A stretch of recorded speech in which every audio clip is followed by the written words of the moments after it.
semuanya, selamat pagi. Yang saya hormati Ibu Siska Merita MPD dan teman sekelas yang saya sayangi. Saya Endang Julianti Tobing, NPM 065 dari kelompok 8 akan menjelaskan mengenai karya tulis ilmiah. Pengertian karya tulis ilmiah. Karya tulis ilmiah menurut KBBI Online adalah karya tulis yang dibuat menggunakan prinsip-prinsip ilmiah dan berdasarkan fakta atau observasi, eksperimen, dan kajian pustaka. Karya tulis ilmiah adalah suatu tulisan yang membahas suatu permasalahan. Pembahasan itu dilakukan berdasarkan penyelidikan, pengamatan, dan pengumpulan data yang diperoleh melalui suatu penelitian. 2. Jenis karya tulis ilmiah. Menurut segi penggunaannya, penelitian dasar atau penelitian dasar atau penelitian murni. LIPI memberikan definisi penelitian dasar adalah setiap penelitian yang bertujuan untuk meningkatkan kemampuan ilmiah atau untuk menemukan bidang penelitian baru tanpa suatu tujuan praktis tertentu. Artinya, kegunaan hasil penelitian ini tidak segera dipakai, namun untuk jangka panjang akan segera dipakai. 2. Penelitian terapan. Menurut LIPI, bahwa setiap penelitian yang bertujuan untuk meningkatkan pengetahuan ilmiah dengan tujuan praktis, berarti hasil yang diharapkan segera dapat dipakai untuk keperluan praktis. Misalnya, penelitian untuk menunjang kegiatan pembangunan yang sedang berjalan. Menurut sifat masalah, yang satu penelitian historis bertujuan untuk membuat konstruksi masa lampau secara sistematis dan objektif dengan mengumpulkan, mengevaluasi, memverifikasi, dan mensintesiskan bukti-bukti untuk menegakkan fakta-fakta dan bukti-bukti guna memperoleh kesimpulan yang akurat. 2. Penelitian deskriptif bertujuan untuk membuat deskripsi secara sistematis, faktual, dan akurat mengenai fakta-fakta dan sifat-sifat populasi daerah tertentu. Apabila diambil beberapa sampelnya saja, disebut survei deskriptif. Penelitian perkembangan bertujuan untuk menyelidiki pola urutan pertumbuhan atau perubahan fungsi waktu. 4. Penelitian kasus dan penelitian lapangan bertujuan untuk mempelajari secara intensif tentang latar belakang keadaan sekarang dan interaksi lingkungan suatu unit sosial individu, kelompok, dan masyarakat. Penelitian ini cirinya bersifat mendalam tentang suatu unit sosial tertentu yang hasilnya merupakan gambaran yang lengkap dan terorganisir. 5. Penelitian eksperimen bertujuan untuk menyelidiki kemungkinan sebab akibat dengan cara mengenalkan kepada sesuatu atau lebih kondisi perilaku dan membandingkan hasilnya dengan sesuatu atau lebih kelompok kontrol. 6. Penelitian korelasi bertujuan untuk meneliti sejauh mana variasi-variasi pada suatu faktor terkait dengan variasi-variasi faktor lain berdasarkan koefisien kolerasi. 7. Penelitian kausal komparatif bertujuan untuk menyelidiki kemungkinan sebab akibat terjadinya suatu fenomena. 8. Penelitian tindakan, yaitu tujuan untuk penerapan langsung di dunia kerja atau dunia faktual lainnya. Tujuan penelitian berdasarkan tujuan terbagi atas. Penelitian penjajangan, yaitu penelitian yang masih terbuka dan mencari unsur-unsur, ciri-ciri, sifat-sifat atau UCS. Penelitian ini biasanya belum memiliki hipotesis dan kerangka pemikiran.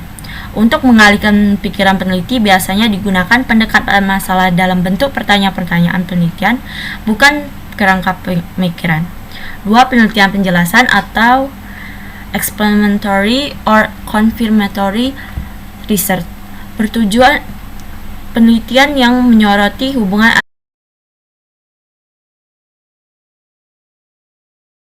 antar variabel dengan menggunakan angka pemikiran terlebih dahulu, kemudian dirumuskan dalam bentuk hipotesis.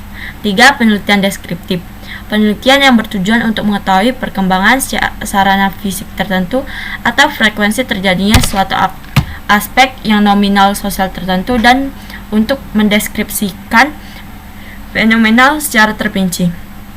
4. Penelitian dasar biasanya terdapat pada pola biologi, kimia murni, dan juga pada computer science, misalnya formal metode dan computational logic. Metode penelitian karya tulis ilmiah.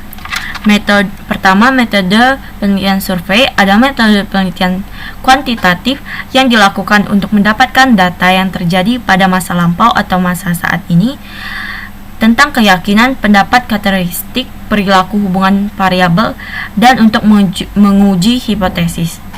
Hipotesis yang dimaksudkan adalah tentang variabel sosiologis dan psikologis sampel dari suatu populasi tertentu, dan pengumpulan survei ini biasanya cenderung untuk proses generalisasi. 2. Metode penelitian eksperimen. Metode ini dilakukan untuk melihat pengaruh variabel bebas terhadap variabel terikat yang dapat dikendalikan. Pengendalian ini dimaksudkan agar tidak ada variabel lain selain variabel bebas yang dapat mempengaruhi variabel terikat, agar kondisi ini dapat dikendalikan. Dan biasanya eksperimen ini dilakukan di laboratorium. 2. Metode penelitian. 3. Metode penelitian kualitatif. Metode yang berdasarkan dengan filsafat positivisme. Penelitian ini dilakukan untuk meneliti pada kondisi objek secara ilmiah. Peneliti merupakan instrumen kunci. Dengan demikian, hasil analisis dan kesimpulan tergantung pada ketajaman analisis peneliti, karena peneliti merupakan instrumen kunci. 4. Metode penelitian evaluasi. Penelitian evaluasi merupakan bagian dari evaluasi sekaligus bagian dari penelitian. Penelitian evaluasi merupakan bagian dari evaluasi karena penelitian ini bertujuan untuk mengetahui seberapa jauh pelaksanaan suatu perencanaan atau seberapa jauh tujuan program tercapai.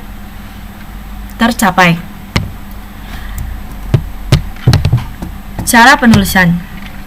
Pengetikan menggunakan software dan pengolahan kata dengan platform Windows.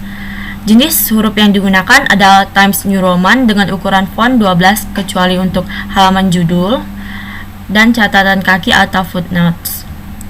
Ketentuan yang berlaku, bahasa berdasarkan dengan EYD, kalimat harus lengkap, ada subjek, predikat, objek, dan keterangan. Paragraf terdiri minimal 2 kalimat, yaitu kalimat inti dan penjelas, istilah bahasa Indonesia yang digunakan atau sudah dibahasa Indonesia kan. Istilah asing boleh digunakan jika memang belum ada padanan kata dalam bahasa Indonesia, tetapi ditulis dalam kurung atau ditulis miring. Penomoran halaman untuk judul halaman, pengesahan, halaman pernyataan, abstrak, riwayat hidup, kata pengantar, daftar isi, daftar tabel, daftar gambar, dan daftar lampiran diberi angka Romawi dan ditempatkan di tengah bawah.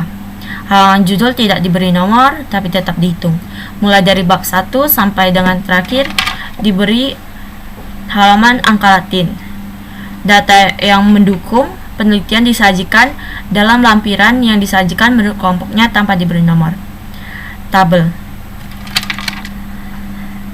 dalam bagian isi karya sesuai dengan keinginan penulis. Tabel disajikan di tengah. Tidak boleh melebihi dari halaman. Jarak antara baris dan tabel adalah 1 spasi. Garis batas tabel tidak boleh melampaui tepi kertas.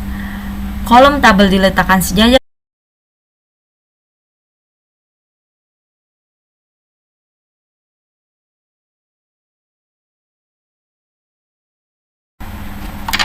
Judul karya dengan bab ditulis dengan huruf besar atau kapital, dicetak tebal tanpa singkatan kecuali yang berlaku umum seperti PT CV. Posisi di tengah halaman dan tanpa diakhiri tanda titik. Subjudul diketik sejajar dengan batas tepi, margin sebelah kiri menggunakan huruf A, B, C, dan seterusnya.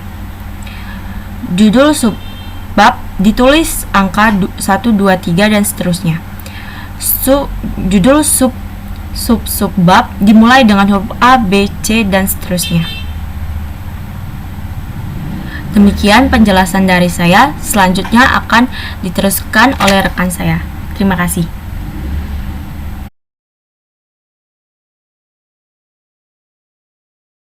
Bismillahirrahmanirrahim. Marilah kita lanjutkan pembahasan dari kelompok kita, yaitu yang selanjutnya adalah penomoran halaman. Jadi kawan-kawan, penomoran halaman memiliki ketentuan-ketentuan, yaitu adalah sebagai berikut. Ketentuan yang pertama, bagian awal karya ilmiah, halaman judul, halaman pengesahan, halaman pernyataan, abstrak, riwayat hidup, kata pengantar, daftar isi, daftar tabel, daftar gambar, dan daftar lampiran diberi nomor dengan angka Romawi kecil dan ditempatkan di tengah bagian bawah. Halaman judul tidak diberi nomor tetapi tetap dihitung. Yang kedua adalah mulai dari bab 1 sampai dengan halaman terakhir pada daftar pustaka diberi nomor halaman dengan angka Latin 1, 2, 3, dan seterusnya. Nomor halaman ditempatkan di sebelah kanan atas, kecuali bab baru yang tidak diisi nomor halaman. Dan ketentuan yang terakhir pada penomoran halaman adalah data yang mendukung penelitian disajikan dalam lampiran yang disajikan menurut kelompoknya tanpa diberi nomor halaman. Itulah kawan-kawan dari ketentuan-ketentuan penomoran halaman. Marilah kita lanjut ke bagian selanjutnya adalah bagian tabel. Jadi tabel juga memiliki ketentuan. Ketentuan yang pertama adalah tabel dalam bagian isi karya ilmiah berisi ringkasan data-data penelitian yang penting. Data lengkapnya dapat disajikan pada lampiran. Tabel disajikan di tengah, simetris atau sejajar dengan batas tepi kiri dan kanan pengetikan. Kolom-kolom disusun rapi sehingga mudah dibaca. Ketentuan yang selanjutnya adalah jarak antara baris dalam tabel adalah 1 spasi. Garis batas tabel tidak melampaui batas tepi kertas. Nah, selanjutnya adalah kolom tabel diletakkan sejajar dengan panjang kertas. Yang terakhir, tabel boleh diletakkan di tengah halaman di antara baris-baris teks. Itulah ketentuan tabel. Nah, selain ketentuan-ketentuan tabel, ada juga ketentuan dalam penempatan gambar di karya tulis ilmiah. Nah, yang dimaksud gambar itu apa kawan-kawan? Yang dimaksud gambar adalah bagan, grafik, peta, diagram, ataupun foto. Nah, garis batas gambar diletakkan sedemikian rupa sehingga garis batas tersebut tidak melampaui batas tepi kertas. Nah, selanjutnya untuk gambar besar, ukurannya diatur agar sejajar dengan batas tepi kiri dan tepi kanan pengetikan. Sehingga untuk gambar yang kecil, sedangkan untuk gambar yang kecil, yang tampilannya jika diperbesar menjadi kurang bagus, atur ukuran dan posisinya agar simetris dengan batas tepi halaman. Nah, lalu di atas gambar disajikan nomor dan judul gambar dengan ketentuan yang pertama, jika judul gambar terdiri dari 2 baris atau lebih, spasi yang digunakan adalah spasi tunggal. Baris terakhir judul terletak 2 spasi di atas gambar. Ketentuan yang kedua adalah nomor gambar terletak 2 spasi di bawah baris terakhir teks. Nomor gambar terdiri dari 2 bagian. Nah, ketentuan yang ketiga dari penyajian judul gambar adalah gambar yang memerlukan halaman yang lebih besar dari halaman naskah disajikan sebagai lampiran. Kita lanjut mempercepat dan mempersingkat waktu. Yang selanjutnya ada running notice dan footnotes. Nah, apa sih running notice atau referensi langsung? Nah, adalah penyebutan sumber yang dirujuk ke referensi yang diletakkan di teks utama sebuah karya ilmiah. Contoh, partai yang diperoleh suaranya kurang dari 1% disebut sebagai partai desimal. Buka kurung, Haris 2006 tutup kurung. Nah, inilah kawan. Yang dinamakan running notice adalah ini yang ada dalam kurung atau referensi yang diletakkan di teks utama sebuah karya ilmiah. Nah, dirujuk dari Haris 2006.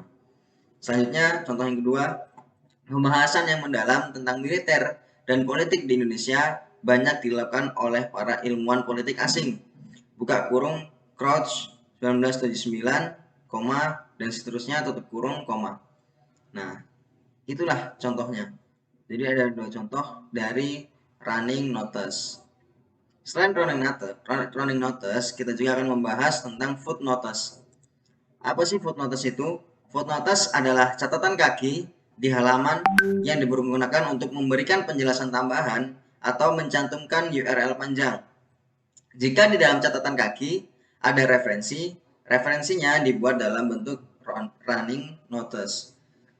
Besaran font catatan kaki adalah lebih kecil dari teks utama, yaitu 10. Nah, ketentuannya adalah sebagai berikut. Ada beberapa bagian. Catatan kaki berisi penjelasan. Catatan kaki bisa digunakan jika penulis ingin memberi penjelasan, yaitu penjelasan tambahan, sebuah istilah, frase, kalimat, dan sejenisnya.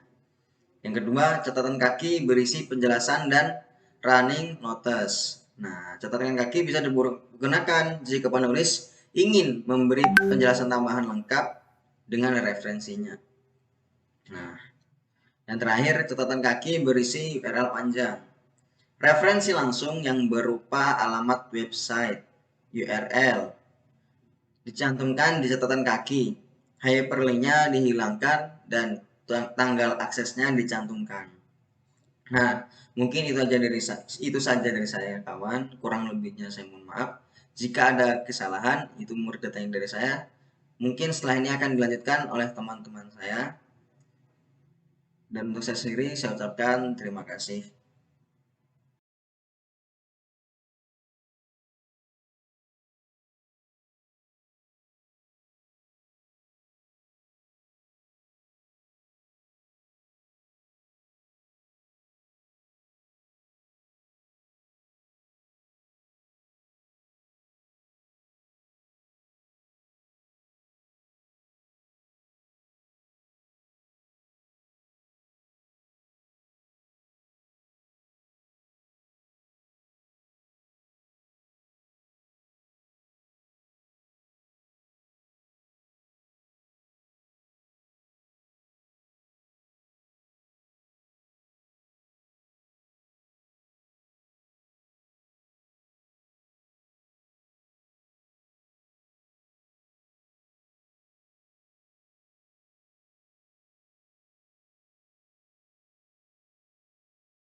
Paling sedikit ada dua jenis kutipan tidak langsung atau ada dua cara alam mengutip secara tidak langsung. Pertama dengan meringkas, menyimpulkan atau merujuk pokok-pokok pikiran orang lain. Contoh penyusunan skripsi yang meringkas atau merujuk pokok-pokok pikiran atau pendapat Huntington tentang gelombang demokrasi di dunia ini di dalam bukunya The Third Wave of Democracy.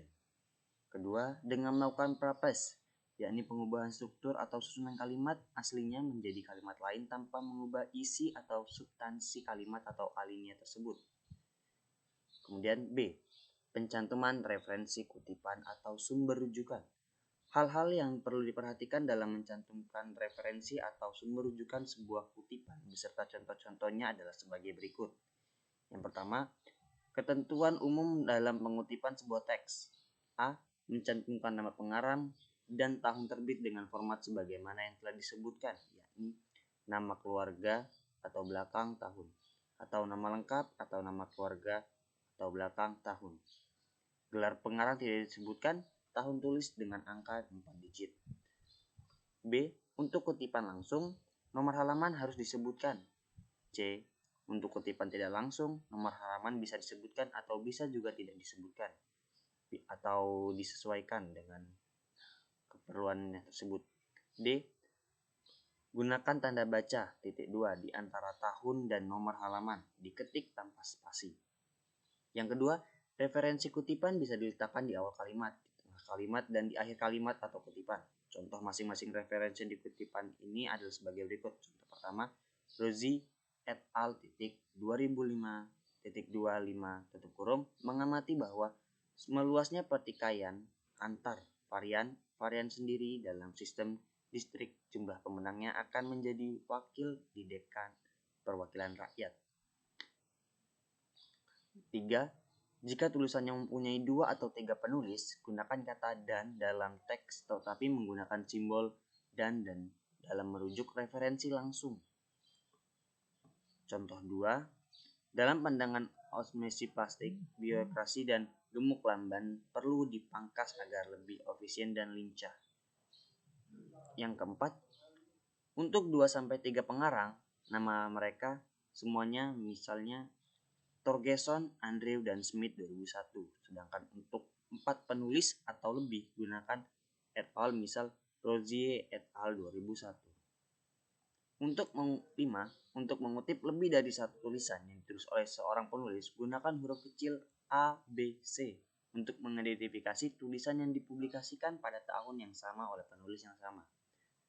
Yang keenam, jika penulisannya adalah korporat atau lembaga atau organisasi yang namanya cukup panjang atau nama lengkap dari korporat, lembaga atau organisasi ini ditulis ketika pertama kali disebut dalam singkatannya, diletakkan dalam tanda baca kurung.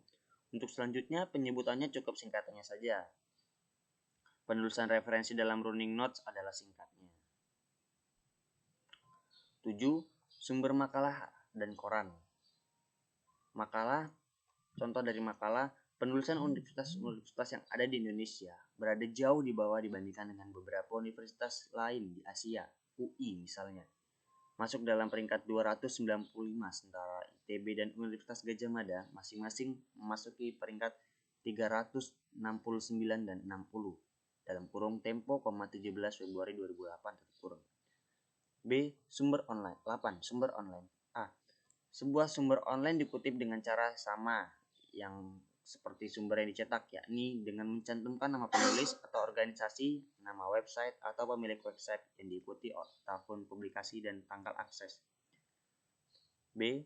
Jika hanya ada nama penulis atau organisasi tanpa edit terbit, cantumkan tahun terbit dengan ND non data dan tanggal akses URL-nya dicantumkan di daftar pustaka. C. Jika tidak ada nama penulis atau organisasi, pemilik website atau nama website dan tahun penerbitan keduanya tidak jelas. 1. Bila URL relatif pendek, cantumkan URL dan tanggal aksesnya. Bila URL-nya relatif panjang, cantumkan URL dan tanggal akses pada kaki dengan ukuran huruf 10. Contoh penulisan, lihat bab 3B, huruf B pada nomor 3 di bagian pertama buku ini. 9. Penulisan hasil wawancara. Mengutip beberapa kata penting dari ucapan narasumber. Dalam mengutip hasil wawancara, penulis bisa mengutip beberapa kunci atau penting yang pendek disampaikan oleh narasumber atau responden guna memberi tekanan atau untuk menunjukkan bukti verbal kepada pembaca. Contoh, desa ini merupakan bisnis dari Partai X sehingga tidak mengherankan bila Partai X selalu menang dan beberapa kali dalam pemilu. Namun dalam pemilu baru saja usai Partai X dikalahkan secara telak oleh Partai Y. Menurut seorang tokoh masyarakat, partai ini bisa menang telak karena Partai Y telah melakukan serangan fajar dengan cara membagi-bagikan uang atau jumlah yang tidak sedikit. B. Mengutip kalimat yang diucapkan oleh narasumber apa adanya. Pengutipan kalimat narasumber apa adanya persis yang disampaikan oleh narasumber, yang jumlah kata tidak lebih dari 3 baris atau lebih dari 3 baris mengikuti aturan penulisan kutipan langsung sebagaimana dijelaskan di depan. C. Merujuk atau meringkas atau menyimpulkan ucapan narasumber. D. Kutipan wawancara untuk menghindari pengulang-ulangan. Yang 10. Referensi komunikasi personal. Komunikasi personal adalah komunikasi yang dilakukan secara pribadi atau personal dengan narasumber dan bukan berbentuk wawancara terstruktur atau semi-struktur. Komunikasi personal termasuk hasil percakapan atau surat menyurat, komunikasi melalui email, telepon, dan lain sebagainya. Sumber rujukan narasumber hanya dicantumkan di teks utama.